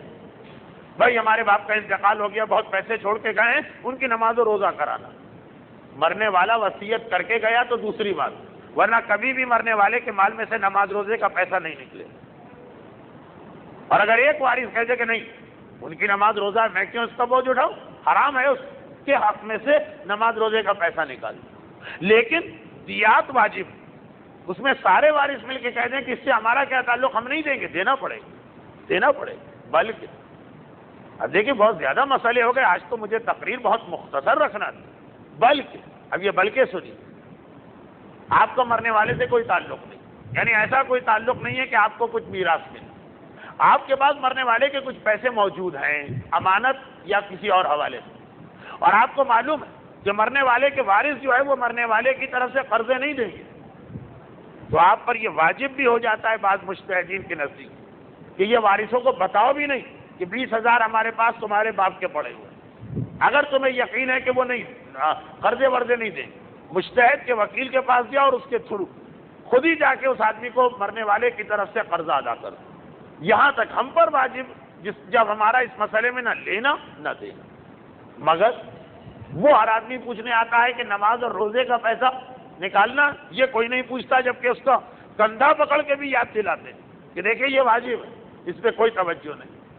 حج دیکھیں آج کل لوگوں کو بہت معلوم ہو گیا کہ حج مرنے والے کا کرانا، پاکستان سے حج کا خرچہ 71,000، شریعت میں وہ والا حج واجب ہے جو صرف 30 بلکہ 25,000 میں بھی ہو جاتا، لوگ 71,000 دینے کو تیار ہیں، وہ اچھی بات ہے، جتنا زیادہ 25 میں بھی وہ کام چل سکتا ہے، لیکن یہ جو واقعاً پورا واجب ایک بھائی بھی، پہلا ہی مسئلہ یمن میں گھوڑے کا پیش آیا، اور وہ یہ کہ ایک آدمی کے گھوڑے نے دوسرے آدمی کو اپنی لاتوں سے کچل کچل کے ہلاک کر دیا اور ایک ہنگامہ کھڑا ہو. یہاں تک سب لوگ متفق ہو گئے گھوڑے کے مالک کے پاس آئے کہ تمہاری وجہ سے ایک آدمی مارا گیا. اصلاً تو ہمیں تمہاری گردن اڑا دینا چاہیے، لیکن خیر اتنا تو ہم بھی نہیں کریں گے، اس مرنے والے کا خون بہا دیں. وہ گھبرا گئے. اس نے کہا میرا اس میں کیا قصور؟ گھوڑا تمہارا. اچھا ایسا کرو، پیغمبر نے جنہیں اس علاقے کا حاکم بنا کے بھیجا ان کے پاس چل. مولا کے پاس یہ کیس آئی. مولا نے کہا کہ اس کا حل یہ کہ جانور اگر مالک نے افراط و تفریط کی ہے تو اس کے سارے نقصانات مالک کی گردن پہ آئیں، اور اگر مالک کی افراط و تفریط نہیں ہے تو مالک ذمہ دار نہیں. یہ جملہ بہت اہم ہے کیونکہ یہ مسئلہ ایک اور حوالے سے بھی آتا ہے. امانت میں بھی بالکل یہی مسئلہ. الامین لا یضمن، امین کی کوئی ذمہ داری نہیں ہے اگر مال اس کے گھر میں چوری ہو جائے یا آگ لگ جائے یا ڈاکہ پڑ جائے، بشرط یہ کہ اس نے افراط و تفریط نہ کی. افراط و تفریط کا مقصد ہے کوتاہی، لاپرواہی. چیز کی حفاظت میں لاپرواہی نہیں کی، پھر چیز چوری ہو گئی، چھن گئی، ڈاکہ پڑ گیا، جل گئی، گر گئی، کھو گئی. امین لا یضمن، وہ ضامن نہیں. اور یہی مسئلہ گھوڑے کا. تو اگر گھوڑے کے مالک نے گھوڑے کو باندھنے میں کوئی کوتاہی نہیں کی، کوتاہی کا مطلب جیسے عرفاً عام طور پہ لوگ جس طرح باندھتے ہیں اس طرح باندھا، وہ کوئی ذمہ دار نہیں. اور اگر اس کی غلطی تو وہ ذمہ دار. مانا تو سب نے، جس کا آدمی مرا تھا اس قبیلے نے بھی مانا کہ ویسے تو مالک نے کوتاہی نہیں کی، جیسے گھوڑے کو باندھ کے رکھا جاتا اس طرح باندھا. وہ لگام توڑا کے بھاگ گئے، اور ایسی لگام جس کے ٹوٹنے کا امکان نہیں تھا. مولا نے کہا پھر کوئی ذمہ داری اس پہ نہیں ہے. تمہارا مرنے والا حادثے میں مرا، وہ شہید مرا، اسے پورا اجر ملے گا، لیکن کوئی خون بہاؤ دیت نہیں. راضی نہیں وہی لوگ، ناراض ہوئے اور پورا ڈیلیگیشن بنا کے سیدھا مدینے گئے اور پیغمبر کی خدمت میں جا کے کہا کہ اللہ کے رسول، آپ نے اسے ہمارے علاقے میں بھجوایا ہے جو ظلم کر رہا ہے. حکمرانوں کا یہ طریقہ، اسی کو ظلم کہتے ہیں. حق ان کا اس کو دلوا دیا، غلط فیصلہ. اس وقت پیغمبر ایک عجیب جملہ ارشاد فرمایا، کہا کہ یاد رکھو ان علی لیس بظلام وما یخلق علی بالظلم. اور یاد رکھو الحکم حکمہ والقول قولہ لا يرد حکمہ ولا قولہ ولا قضاءہ الا کافر ولا یرضى بحکمہ وقولہ وقضائہ الا مؤمن. یہ پیغمبر کی حدیث کے بیان.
لیس بظلام، یہ ظلم کرنے والا ہے ہی نہیں، بلکہ وما یخلق علی بظلم، اللہ نے علی کو ظلم کے لیے بنایا ہی نہیں ہے، پیدا ہی نہیں کیا ہے، ممکن ہی نہیں ہے علی سے ظلم.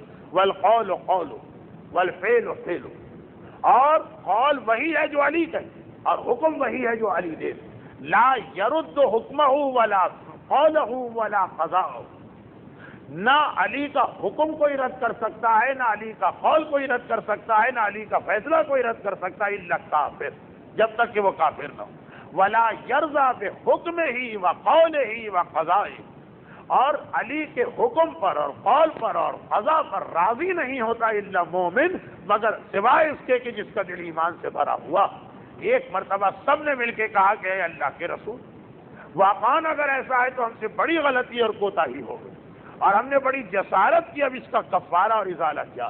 پیغمبر نے کہا تمہارا یہ جملہ تمہارے پچھلے جملے کا کفارہ بن گیا، توبہ قرار پایا، اب تمہاری کوئی ذمہ داری نہیں سوائے اس کے کہ آئندہ بھی علی کے احکامات پہ راضی رہنا۔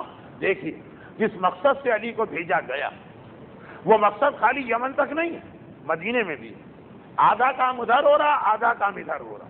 وہاں پہ علی کی حکومت کے ذریعے سے یہ بتایا جا رہا کہ اگر اسلام کا اختیار علی کے ہاتھ میں آئے تو علی سے پہلے بھی کوئی 6 مہینے بیٹھ کے گیا، ایک آدمی مسلمان نہیں، اور علی 6 مہینے رہے تو پورا انقلاب آ گیا یمن کے علاقے سے۔ اور دوسری جانب یمن سے آنے والی خبریں مدینے کے اندر مسجد میں علی اعلان سنائی جا رہی، ادھر وہاں فضائل بن رہے ہیں، یہاں فضائل سنائے جا رہے ہیں۔ اب یہ واقعہ چھوٹا نہیں، سارا مدینہ اس دن دوڑ کے آ گیا۔ یمن سے ایک ڈیلیگیشن آیا، علی کے جانے کے بعد پہلی مرتبہ یمن سے کچھ لوگ آئے، اور خصوصیت کے ساتھ مدینے والوں کو معلوم کہ پہلا آدمی یمن میں ناکام ہوا، اب علی گئے، یہ ان کا کیا رہا؟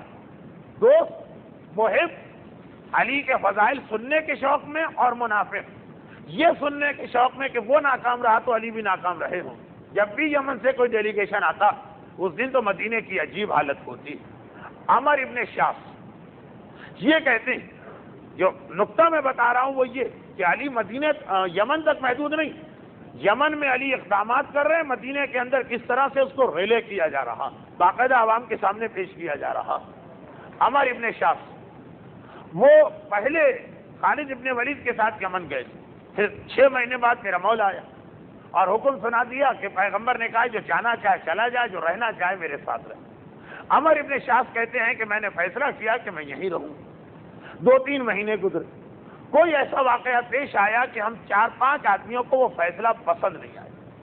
یہ نہیں لکھا کہ کیا چیز تھی، لیکن یمن کے اندر مال اور پیسے کا انوالومنٹ بہت بڑھ گیا تھا، بڑا زرخیز علاقہ ہے، بہت پیسے والا علاقہ، وہاں سے خمس بھی لیا جا رہا، وہاں سے زکوٰۃ بھی لی جا رہی تھی، وہاں سے مال غنیمت بھی مل رہا تھا، کیونکہ کچھ قبیلے شرارت بھی کر رہے تھے، تو ہر قسم کا پیسہ جمع ہو رہا تھا۔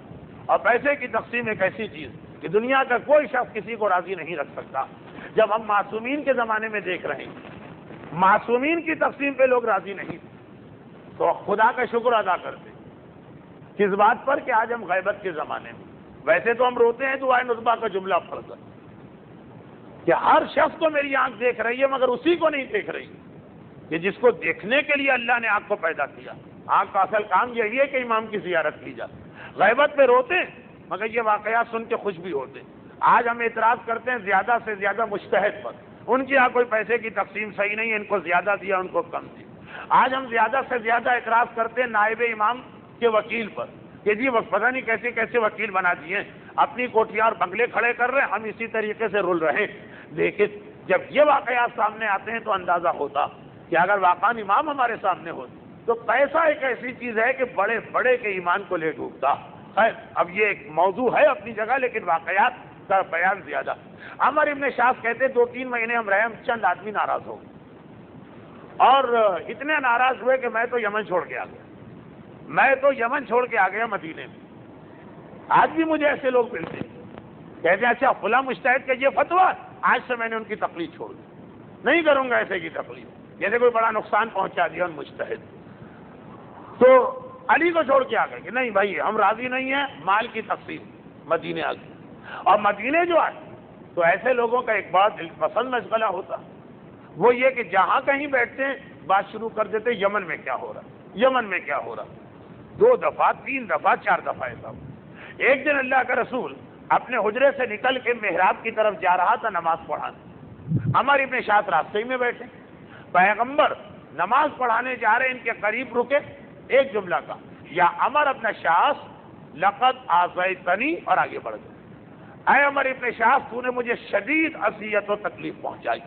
دیکھیے سارے واقعات مدینے والوں کے لیے ایک پیغام بن رہے ہیں، چلے نماز پڑھائی، مگر اب عمر ابن شاس کی عجیب حالت و کیفیت، پیغمبر نے بھرے مجمع میں سب کے سامنے کا لقد آذیتنی، جب نماز پڑھا کہ پیغمبر کھڑے ہوئے یہ دوڑ کے گئے، کہا اللہ کے رسول خدا وہ دن دیکھنا مجھے نصیب نہ کرے کہ جب میری وجہ سے آپ کو اذیت پہنچے، میں تو آپ کے نام پہ اپنی جان دے دوں، آخر میں نے کب آپ کو اذیت پہنچائی؟ کوئی توہین کی ہو، پیغمبر سے کوئی بدتمیزی کی ہو، پیغمبر کی شان میں کوئی گستاخی کی ہو، کوئی ایسا فعل کیا ہو جو جسارت بنا ہو۔ پیغمبر نے کہا عمر ابن شاہ فقط آذا علی ومن آذا علی فقط آذانی، تو نے علی کی برائی کی ہے اور جس نے علی کو اذیت پہنچائی ہے اس نے مجھے اذیت پہنچائی۔ اب دیکھیے بھری مسجد ہے نمازیوں سے، یہ 10 ہجری کی مسجد النبوی جب سارا عرب مسلمان ہو کے مدینے آ چکا، یمن کی رپورٹ آ رہی ہے، ساتھ میں پیغمبر کے پیغامات آ رہے ہیں، اور اسی دوران وہ واقعہ بھی پیش آ گئے۔ کون سا واقعہ؟ بس اسی پر آج کی مجلس کو ختم اس لیے کروں گا کہ اس کے بعد بھی جو واقعات میرے ذہن میں ہیں وہ تو مسئلے کو، فقہی مسائل کو بڑھانے والے، زمان کے ابھی 3-4 واقعات خیر۔ پھر اسی دوران وہ واقعہ پیش آ گئے کہ یمن کے قبیلے نے بغاوت کر دی، یمن کے قبیلے نے بغاوت کر دی، اسلام قبول کرنے سے نہ صرف یہ کہ انکار کیا بلکہ آگے بڑھ کر حملہ کیا اس قبیلے پر جہاں مولا کا قیام تھا۔ جنگ ہوئی۔ اب وہ بڑے بڑے صنادید عرب اور ابطال عرب وہ کچھ نہ کر سکے تو یہ چھوٹا سا منا سا یمن کا قبیلہ کیا کر لیتا؟ چنانچہ اس جنگ کے بارے میں تو پڑھنے ہی کا فائدہ ہی نہیں، جب خندق، جب خیبر، جب حنین، جب احد، جب بدر ہم نے دیکھی، بہرحال 20 آدمی مارے گئے علی کی تلوار سے اور وہ لشکر بھاگ گئے، مال غنیمت حاصل ہوا۔ یہ مال غنیمت مولا نے مدینے کی مسجد میں بھجوایا، یہ پیغمبر کی طرف شفٹ کر دیا گیا۔ اب اس کے اندر براہ راست علی کے خلاف تو کوئی بات نہیں، لیکن پیغام آخر کا جب مدینے میں گیا تو یمن کا خالص سونا بہت مشہور تھا، یمن کے سونے کی پورے عرب میں قسم کی اس کی ایک دھاک بیٹھی تھی، اس کی ایک اہمیت تھی، اس کی ایک حیثیت تھی۔ جب یمن کا سونا گیا تو بہت سارے مسلمان دوڑ کے آ گئے کہ یہ مال غنیمت آیا ہے، اس میں سب کا حصہ ہوگا، مگر پیغمبر نے جتنا مال غنیمت تھا اس کے 4 حصے کر کے مدینے کے 4 غریب مسلمانوں کو دے دیا، کیونکہ یہ ٹیکنیکلی وہ مال غنیمت نہیں جو ان مسلمانوں کو ملی۔ احد، بدر، خندق، خیبر کا مال غنیمت ان کو ملا کیونکہ یہ جنگ میں تھے، یمن کی جنگ میں یہ لوگ نہیں، ساری جنگ تنتنا علی نے لڑی ہے، وہ ایک طرح سے علی کا خالص حق تھا، وہ رسول کو دیا گیا، رسول نے 4 مسلمانوں کو دے دیا، بڑی بے چینی۔ لیکن اب 10 ہجری کا مدینہ، انسان کتنا ہی تڑپ کے رہ جائے، پیغمبر کی ایک شخصیت کچھ کہہ تو نہ پائے، ایک آدمی کھڑا ہو گیا، اور روایتوں میں اس کے بارے میں ایک ایسا جملہ، یہ روایت آپ نے ذاکرین سے بہت سنی، مگر یہیں سے شروع ہوئی ہے، منبر پہ یہاں سے شروع ہوتی کہ ایک بار رسول کے پاس مدینے کے اندر کچھ پیسہ آیا، یہاں سے وہ روایت ہے جو منبر پہ بیان کی جاتی، اس کا وہ جو تاریخی بیک گراؤنڈ تھا وہ میں نے پیش کر دیا۔ بہرحال یہ بھی ایک واقعہ ہے اور یمن ہی کے زمانے کا واقعہ، تو جس وقت باقی سب لوگ تو دل ملا کے رہ گئے، دل ہی دل میں ان کے خلاف، ان کے ذہن دل میں جو کچھ رسول کے خلاف آیا سو آیا، کچھ کہنا پڑا، ایک آدمی کھڑا ہو گیا، اور لکھا یہ ہے کہ یہ آدمی تھا بڑا مقدس و متقی، خوف خدا سے روتے روتے اس کی آنکھیں اندر دھس گئی، اور روزے رکھتے رکھتے، فاقے کرتے کرتے اس کے جسم کا گوشت غائب ہو گیا، پورا چہرہ ہڈیوں والا نظر آتا، اور چہرے کے اوپر ایک خوبصورت داڑھی بھی تھی، یعنی جو کچھ آثار تقوی اور پرہیزگاری جاہل عوام کے ذہن میں آ سکتے ہیں وہ سب اس کے اندر تھے، لیکن کھڑے ہو کے اس نے ایک مرتبہ کہا کہ اے اللہ کے رسول اتق اللہ، اس معاملے میں اللہ سے ڈری، اور کچھ نہیں کہا، اتنا، لیکن اتنا ہی کہہ دینا، سب کچھ کہہ دینا، اس معاملے میں اللہ سے ڈری۔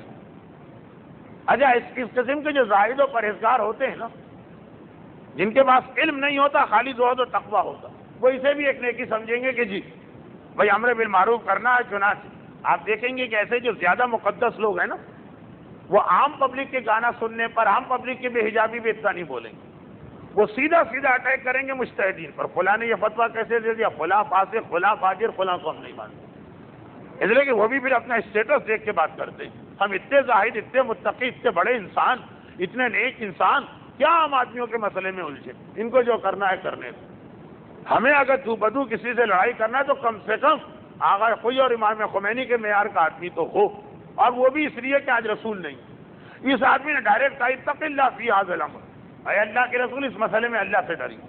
بظاہر کوئی ویسے تو بہت بڑی شان میں گستاخی، لیکن اتق اللہ کسی سے کہنا ڈرو اللہ سے، یہ کام سی نصیحت، مگر خاص حوالے سے.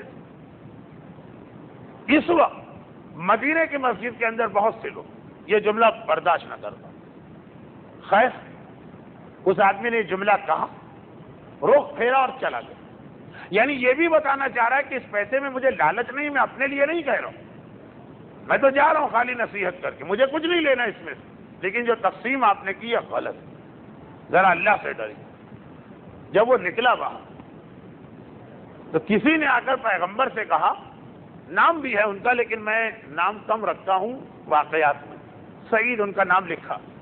کیا ہے اللہ کے رسول، آپ نے آخر اسے قتل کرنے کا حکم کیوں نہ دیا؟ ایک حکم ہے اسلام، پیغمبر کے فیصلے پر اعتراض کرنے والا واجب القتل ہے، لیکن پیغمبر نے جانے دی. پیغمبر نے کہا اس کو دیکھا تم، شکل و صورت سے کتنا مقدس نظر آ رہا، کیسا عابد، کیسا زاہد، کیسا متقی. ہمارے ہاں بھی یہی معیار ہوتا ہے متقی، بہت ہی دبلا پتلا ہو، ہڈیاں نظر آ رہی ہوں، گوشت بالکل نہ ہو، کپڑے بھی اس کے ایسے میلے پرانے سے ہوں، اور بہت ہی زیادہ چہرے سے تقدس ٹپک رہا. لیکن پیغمبر نے کہا دیکھا اس کی نسل ایک ایسی قوم پیدا ہو کہ ان کو دیکھو گے تو اس سے زیادہ تعجب ہوگا، وہ اس سے زیادہ متقی ہوں. حالت یہ ہوگی کہ صبح و شام سوائے قرآن اور ان کا کوئی مشغلہ نہ ہوگا، لیکن یہ قرآن ان کے گلے سے نیچے نہیں اترے گا. نرخرا، صحیح لفظ ہے نرخرا، خالی زبانی ہوگا، اور وہ ایمان سے اس طرح سے نکل جائیں گے جیسے تیر کمان سے نکل کے جاتا. مگر ان کا تقدس اور تقوی دیکھ کر تمہارے مرد رش کریں گے، تمہاری عورتیں رش کریں گے، اور وہ میرے بھائی علی کے سب سے بڑے دشمن ہوں. یہ تھا خارجیوں کا جد اعلیٰ، جو میدان صفین سے خارجی فرقہ نکلا، جس میں ابن ملجم بھی تھا، جس میں وہ عورت قطامہ بھی تھی، جس کے اندر ایک سلسلہ ہے، واحد فرقہ ہے عالم اسلام کا جو علی کو کافر قرار دے کر ان سے جنگ کرنے کو جائز ہی نہیں واجب سمجھتا. وہ سب اس کی نسل میں. اور یہ حدیث ہم سے زیادہ برادران اہل سنت میں مشہور. کہا کہ یہ قرآن ایسا پڑھیں گے ان کے قرآن کو دیکھ کے رش کرو گے، ان کے تقوی کو دیکھ کے تمہارے مرد ان کے مردوں پر اور تمہاری عورتیں ان کی عورتوں پہ رش کریں گی. مگر نہ قرآن ان کے نرخرے سے نیچے اترے گا اور نہ ہی اسلام ان کے پاس ہوگا. یہ تو اس طرح نکل جائیں گے جیسے کمان سے تیر نکل جاتا، واپس بھی نہیں آتا، کمان سے نکلا تیر. پھر آخر میں ایک جملہ کسی نے کہہ دیا، یہ بڑا عجیب جملہ، یہ بڑا عجیب جملہ. آخری بات کسی نے یہ کہہ دی کہ جب یہ حالت، میں نے عرض کیا نا یہ خارجیوں کا جد حالت، سارے خارجی جو تھے ان کا سلسلہ اسی کی نسل میں چلا. پھر اللہ کے رسول آپ نے آخری سے قتل کیوں نہیں کروایا؟ پیغمبر نے آج یہ جواب دیا. اس قسم کے الگ الگ واقعات، کبھی کسی نے کوئی اور گستاخی کی، کبھی کسی نے اور گستاخی کی، پیغمبر نے الگ الگ جواب دی. کبھی یہ بھی کہا کہ اگر یہ تہمت رکھنے کا ڈر نہ ہوتا کہ محمد نے اپنے دوست قتل کروانا شروع کر دی اور اپنے ساتھی، تو میں اس کو قتل کرتا. کبھی یہ کہا کہ یہ تو مقدرات الہی میں آئی تو ہو کے رہے، جیسے برادران اہل سنت کی ایک حدیث جو ہمارے یہاں سیوطی میں بھی پڑھائی جاتی ہے. یہ حضرت عمر جا رہے تھے مدینے سے باہر، ان کو دجال مل گئے. دجال کے بارے میں ایک تصور ہمارے پاس ہے، ایک تصور عام مسلمانوں کے پاس. دجال مل گیا، اس کی ساری نشانیاں جو پیغمبر نے بتائیں. پہلے دل چاہا کہ اس کو مار دے، پھر واپس آ گئے. ذاکرین کرام اس ایک جملے سے پوری تقریر بنا سکتے ہیں. لیکن ایک مرتبہ آ کے پیغمبر اسلام سے کہا کہ ایسا تو اچھا ہوا تم نے یہ کام نہیں کیا، اس لیے کہ اگر یہ وہی تھا دجال تو تم اس کو مار نہیں سکتے. وہ مقدرات الہی میں ہے کہ زندہ رہے گا آخری قیامت کے قریب تک، اور اگر یہ مار دیا جاتا تو اس کا مطلب یہ تھا کہ دجال نہیں، تو پھر کیوں مارا اس؟ اچھا کیا کہ تم نے یہ کام نہیں کیا. یہ بھی کبھی جواب دیا. لیکن آج پیغمبر کا بڑا عجیب جواب. پیغمبر نے کہا چونکہ حد سے زیادہ نماز پڑھتا، اس کی نماز کا ایک احترام ہے، اس لیے میں نے اس کو جانے دیا. یہ لائسنس نہیں ہے نماز کے، آدمی ہر گڑبڑ کر سکتا. وہ تو قیامت کے دن خدا فویل للمصلین، یہ نمازیوں کو تو زیادہ کولے پڑے. لیکن اس حوالے سے پیغمبر کو بات بیان کرنا تھا. جیسے ایک اور دفعہ کا واقعہ کہ پیغمبر کے پاس ایک قبیلے کے کچھ لوگ آئے، ان میں ایک آدمی بڑا بدتمیز تھا، بڑھ بڑھ کے باتیں کر رہا تھا اور بڑے گستاخانہ انداز. پیغمبر کا چہرہ اس کی باتیں سن کے زرد پڑ رہا.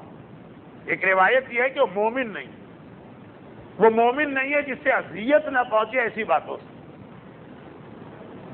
صبر کرنا الگ چیز ہے، لیکن آدمی کو احساس بھی نہ ہو کہ کوئی مجھے کون سی گالی دے کے چلا گیا. یہ ایمان نہیں، بے غیرتی ہے، بے حیائی ہے، بے شرمی. اذیت ہوتی ہے، صبر الگ بات. لیکن ایک مرتبہ جب سے پیغمبر کا چہرہ خوشی سے سرخ ہو گیا اور پیغمبر اس آدمی سے پھر اس کی بدتمیزیوں کے باوجود بڑے لہک سے باتیں کر رہے ہیں. جب وہ لوگ چلے گئے تو کسی نے کہا اللہ کے رسول، انداز اس کا اتنا گستاخی والا، ہم آپ کو بھی دیکھ رہے تھے کہ آپ کو کتنی اذیت پہنچ رہی. پھر ایک دم کیا ہوا؟ تو ایک دم جبرائیل خدا کی طرف سے ایک پیغام لے کے آیا کہ یہ آدمی اپنی قوم کا سب سے سخی آدمی. بس اور کچھ نہیں کہا خدا نے. یہ نہیں کہا کہ اس لیے اے رسول صبر کر، نہیں، اتنا کہا کہ یہ سخی آدمی کا. سخاوت ہم گروہ انبیاء کا طریقہ، یہ تو اصل میں ہمارا شعار. اس لیے جو سخی ہوتا ہے تو پھر اس کی ہر بات برداشت ہو جاتی ہے. جیسے ایک ضعیف روایت میں ہے نا، عادل خدا کی صفت ہے، نوشیروان عادل تھا، عذاب جہنم سے بچ جائے یا کم ہو جائے. حاتم طائی سخی تھا، سخاوت انبیاء کی صفت ہوتی ہے، اس لیے تخفیف عذاب ہو. یہاں پر پیغمبر نے ایک جملہ بتایا احترام نماز کے حوالے سے. نماز لائسنس نہیں. کچھ لوگوں نے نماز کو لائسنس سمجھا کہ ہم نمازی ہیں اس لیے ہر ایک سے تلخی سے بات کر سکتے ہیں، ہر ایک سے بدتمیزی سے بات کر سکتے ہیں، ہر ایک کو ڈانٹنے کا حق رکھتے ہیں، ہر ایک کی خرابی نکالنے کا حق رکھتے ہیں، ہر ایک سے تلخ لہجے میں بات کر سکتے ہیں، کوئی ہم سے پلٹ کے بات نہ کرے. مگر اتنا اسلام میں آیا کہ بہرحال اس کا ایک احترام، جب وہ اس سے تجاوز کرے گا تو اس کو سزا ملے گی. لیکن یمن کے واقعے سے یہ پیغام بھی آ گئے کہ عنقریب دشمنان اہل بیت کا ایک اتنا سخت گروہ پیدا ہونے والا جو علی کی دشمنی میں اتنا سخت ہو. یمن مولا نے جہاد کیا تو جہاد کے حوالے سے یہ روایت آئی. جہاد ہوا تو مال غنیمت ملا تو مدینے گیا تو تقسیم ہوا تو یہ قضیہ کھڑا ہوا.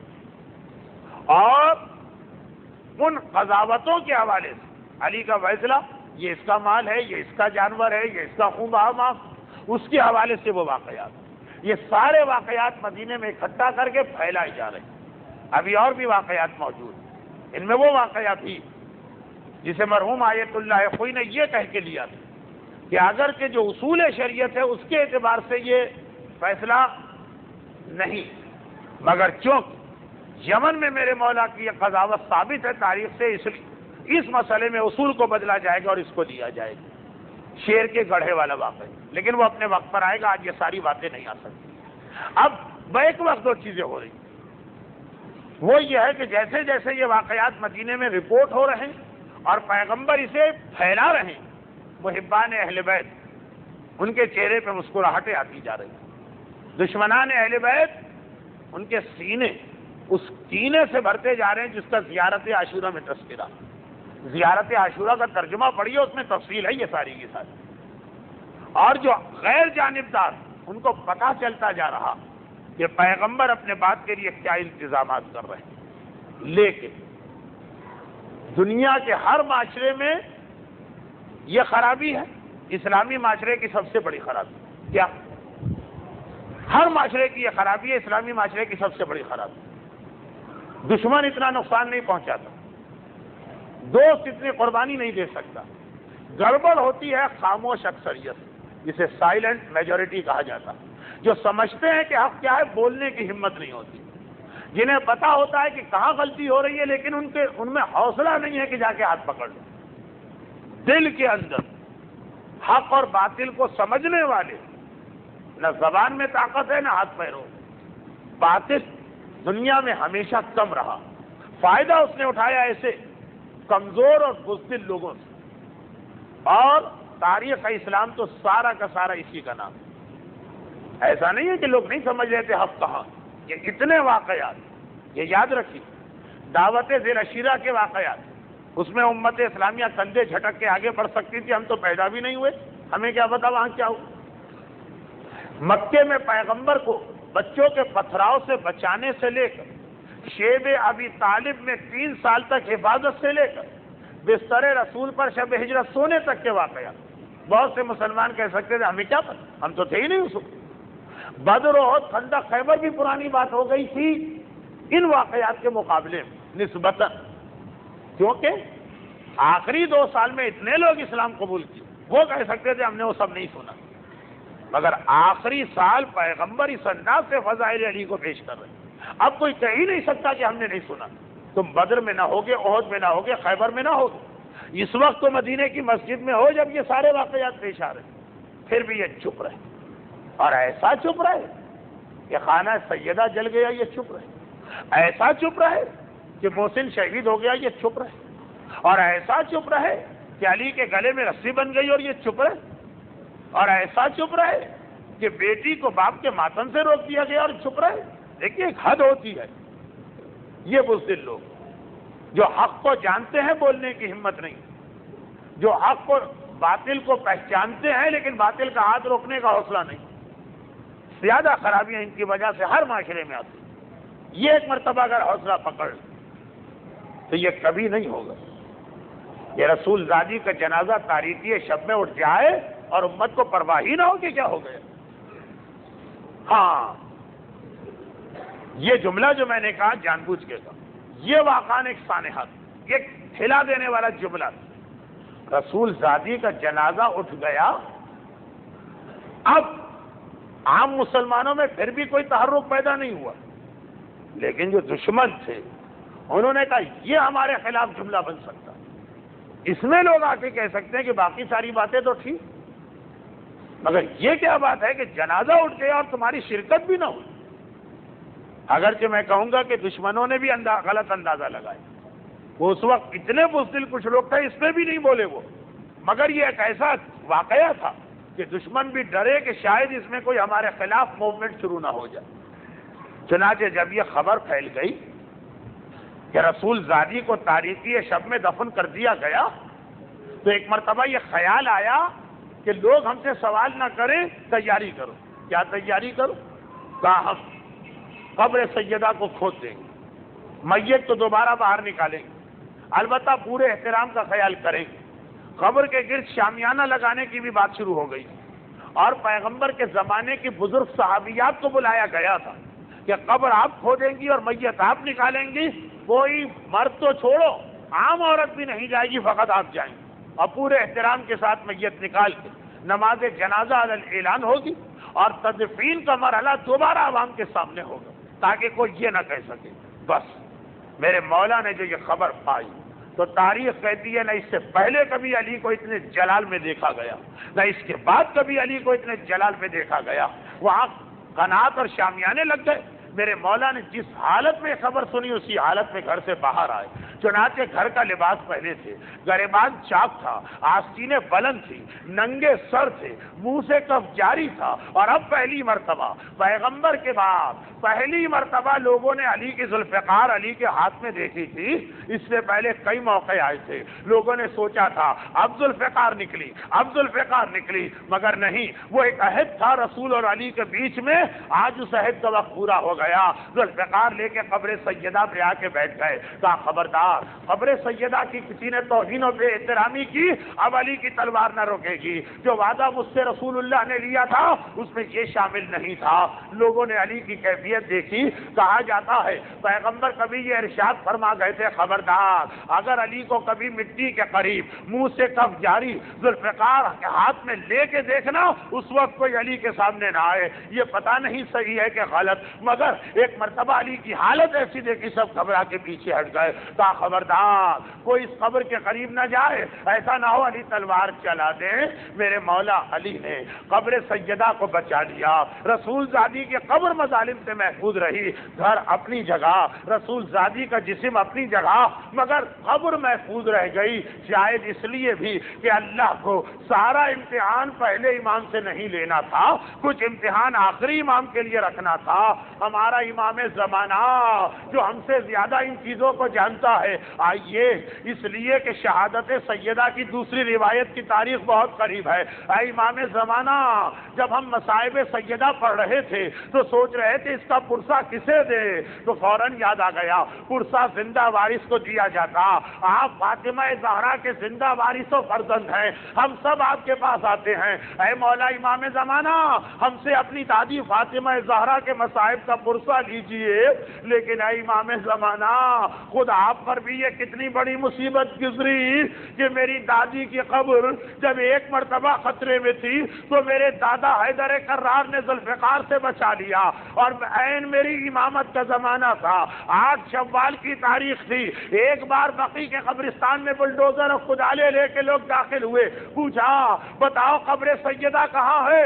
قبر سیدہ کا نشان بتایا گیا، کہا کدال چلاؤ، کہا بلڈوزر چلاؤ، آئے سیدہ کی قبر، کہیں سے کدالے چلی، کہیں سے بلڈوزر چلے، میرا امام زمانہ یہ منظر دیکھ رہا۔ مولا آپ کی امامت میں یہ واقعہ پیش آیا، اتنا بڑا امتحان اور کس کا لیا گیا ہوگا، لیکن شاید یہ آپ کا امتحان، وہ میرے مولا سید الساجدین کا امتحان، قبر سیدہ پہ کدالے آپ نے دیکھی اور بابا کے لاشے پہ گھوڑے دوڑتے اور لاشا پامال ہوتے میرے چوتھے امام نے دیکھی۔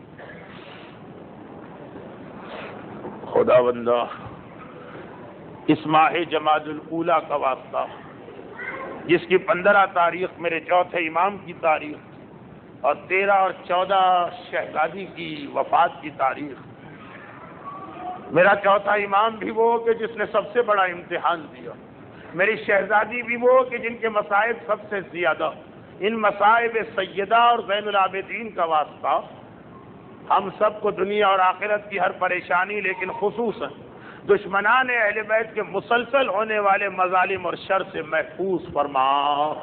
خداوندہ، میدان کربلا کے اس لاشے کا واسطہ جو اپنے وارث کی نگاہوں کے سامنے پامال کیا جا رہا ہے، ہمارے تمام مرحومین خصوصاً جن کے لیے آج ایصال ثواب ہے، اعلی علیین میں انہیں جوار اہل بیت اطہار سے ملحق فرما۔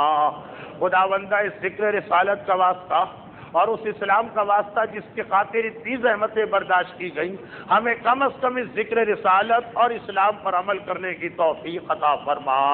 اور خداوندہ، ان مظالم کے انتقام کے لیے اور پیغمبر کے لائے ہوئے اس اسلام کے نفاذ کے لیے اپنی آخری حجت وارث معصومین امام زمانہ کے ظہور میں تعجیل فرما۔ یہاں کے دستور کے مطابق آج یہ